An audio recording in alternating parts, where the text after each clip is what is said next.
आपके बच्चों को मोबाइल फोन किस हद तक बिगाड़ रहा है, इसकी एक बानगी रीवा शहर में देखने को मिली। जी हां, यहां से एक बेहद ही हैरान कर देने वाला मामला सामने आया है, जहां महज 10 साल की एक बालिका ने मोबाइल पर वीडियो देखकर अपने ही अपहरण की झूठी कहानी रच डाली। वजह बस इतनी थी कि उसका स्कूल में टेस्ट छूट गया था और उसे डर था कि स्कूल में डांट पड़ेगी। डर की वजह से बच्ची ने एक मनगढ़ंत कहानी बनाई और घर वालों को बताया कि 2 अज्ञात बाइक सवारों ने उसका अपहरण कर लिया है। परिजनों द्वारा शिकायत मिलते ही पुलिस तत्काल हरकत में आ गई और धारा 137, धारा 3 बीएनएस के तहत मामला दर्ज कर जांच शुरू कर दी गई। पुलिस ने इलाके में लगे करीब 20 से अधिक सीसीटीवी कैमरों के फुटेज खंगाले।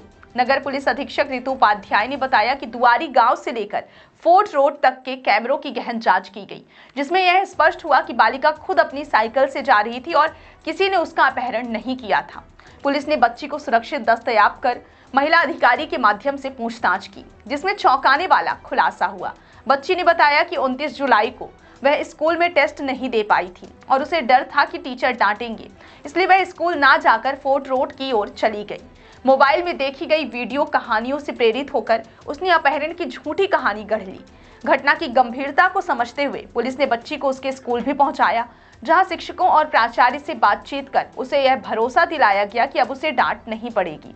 इसके बाद बच्ची ने राहत की सांस ली और मामला शांत हुआ।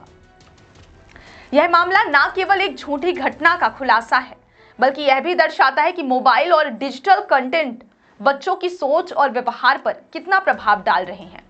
पुलिस ने मामले को गंभीरता से लेते हुए संवेदनशील तरीके से निपटाया और बच्ची को सकुशल परिजनों को सौंप दिया है।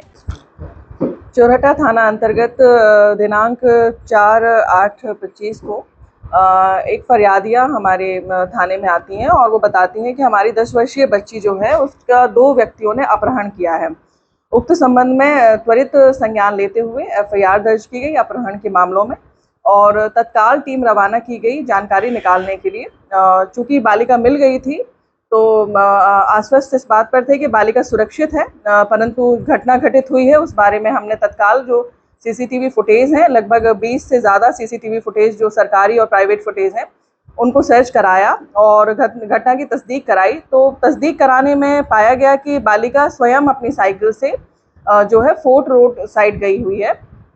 संबंधित विषय में उक्त दिनांक को रात्रि होने से और बालिका काफ़ी थकी होने से, चूँकि काफ़ी दूर तक उसने साइकिल चलाई थी अपने घर से, तो उस दिनांक को पूछताछ नहीं हो पाई और फिर दूसरे दिन बालिका को पूछताछ के लिए बुलाया गया और बालिका को जब बैठाल के पूछा गया, क्योंकि मेरे द्वारा खुद ही पूछा गया बालिका से, तो बालिका 1 घंटे तक तो कुछ बात नहीं करने के लिए तैयार थी और कुछ भी बताने के लिए तैयार नहीं थी और काफ़ी उदास थी।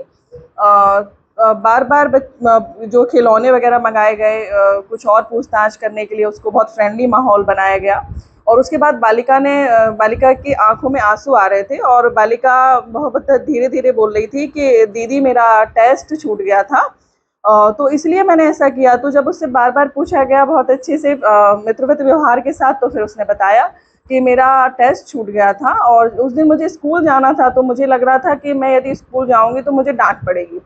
तो जब मैं दूध लेने गई घर से, तो फिर मैंने ये सोचा, क्योंकि मैंने मोबाइल में एक फ़िल्म देखी थी, उसमें ऐसा-ऐसा बताया था। तो मेरे दिमाग में ये था कि मैं यदि ऐसा करूँगी तो फिर स्कूल में मुझे टीचर डाँटेंगे नहीं, मुझे सब लोग अच्छे से बोलेंगे कि हाँ ठीक है, तुम्हारे साथ ये हो गया तो अब हम तुम्हें डाँटेंगे नहीं। तो बालिका के अबोध मन में कोई बात बैठी हुई थी और उस मन के साथ उसने उस स्टोरी को बनाया और अपनी माँ को बताया। चूँकि फोर्ट रोड में जब वो पहुँची थी तो अपना रास्ता भूल गई थी घर का, तो वहाँ रुक के उसने संबंधित जो वहाँ व्यक्ति दिखे थे उनको अपनी माँ का नंबर बताया और उन्होंने बोला कि आप मेरी माँ को फ़ोन लगा दें, और फरियादिया वहाँ पहुँच गई थी और अपनी बच्ची को ले आई थी। तो इस जो पूरी उसमें था वो स्कूल में फिर हमने जाके बात भी की स्कूल के प्रिंसिपल और शिक्षकों से। हम स्कूल भी गए और बच्चों से काफ़ी जो व्यावहारिक बातें हैं उन पर चर्चा की गई और बालिका को भी स्कूल ले गए साथ में। बालिका सुरक्षित भी है और इस बात से आश्वस्त भी है कि स्कूल में उसे डांट नहीं पड़ेगी, अभी ठीक है। बच्ची की काउंसलिंग भी आप लोगों ने करवाई? हाँ, बच्ची की काफ़ी काउंसलिंग सीडब्ल्यूसी से भी काउंसलिंग कराई है, मैंने स्वयं उससे बात की है और दूसरे दिन जब फिर वो मुझसे मिलने अलग से ही अपनी माँ के साथ आई थी और परिवार भी इस बात से खुश है। चूँकि अबोध बालिका है और मन में कोई बात बैठ गई तो उसको लेके उसने एक जो है कहानी गढ़ ली और उस कहानी के आधार पर वो एक रिपोर्ट कायम हुई थी। चूँकि त्वरित कार्रवाई करते हुए हमने संज्ञान लिया और उसकी जो है सच्चाई हमने सामने लाई। मैम, टेस्ट जो स्कूल में टेस्ट हो रहे हैं या जो वहाँ के टीचर्स हैं, अमूमन ऐसा होता है कि बच्चों के मन में एक डर का माहौल पैदा हो जाता है। इसके लिए क्या पुलिस कुछ काउंसलिंग वगैरह या टीचरों के साथ संवाद स्थापित करें? कई बार ये होता है, जैसे जो ये बालिका थी, पिताजी नहीं है इसके और 4 बहनें हैं, तो कहीं ना कहीं सबसे छोटी बालिका है और इस बात को लेकर भी बच्चियों के मन में रहता है कि हमसे कोई कुछ कहे ना, है ना। तो वो वैसे भी चुपचाप रहती थी, उसकी माँ कहती थी।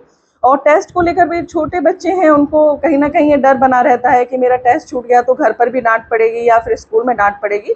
तो मन में कुछ ना कुछ वो बैठा लेते हैं, इस वजह से कुछ चीज़ें क्रिएट होती हैं। और कई बार ये होता है कि थोड़ा सा टफ टेस्ट होता है तो बच्चों को थोड़ा लगता है। तो स्कूल में भी स्कूल प्रबंधन से भी बात की गई है और उन्होंने भी ये कहा कि नहीं, हमारे यहाँ इस तरीके से नहीं होता। और हमने भी ये इंश्योर किया कि वहाँ ऐसा कुछ नहीं था जिसके कारण बालिका को डरना चाहिए था। बस उसने मन में ये सोचा कि ऐसा हो सकता है, इसलिए उसने ये कहानी गढ़ी।